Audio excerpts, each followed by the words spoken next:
আপনাকে যদি প্রশ্ন করা হয় বলেন তো ইয়ামেলেরনো মার্টিনেজ কত টাকার মালিক, আপনার উত্তরে হয়তো মিলিনিয়ার ছাড়া আর কিছুই খুঁজে পাবেন না।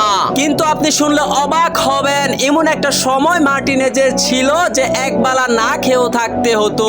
হ্যাঁ দর্শক, বলছিলাম তিনটি কাপ জয়ী আর্জেন্টিনা গোলরক্ষক এমি মার্টিনেজের কথা। মার্টিনেজ এক সাক্ষাৎকারে বলেন, আমি তো সোনার চামচ মুখে দিয়ে বড় হয়নি, আমার বাবাকে আমি দেখেছি অনেক বিল পরিশোধ না করতে পারায় চোখের পানি অঝরে ঝরেছে।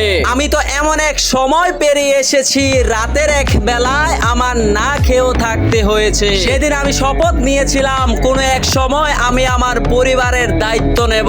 আজ সে মার্টিনেজের ভরসার হাত ধরে আলবিসেলেস্তারা তিনবারের চ্যাম্পিয়ন। তাই আপনাকেও বলতে চাই, লক্ষ্য যদি সঠিক হয় কঠিন পরিশ্রমেও আনবে জয়। ভিডিওটি ভালো লাগলে সাবস্ক্রাইব করে সাথে থাকুন।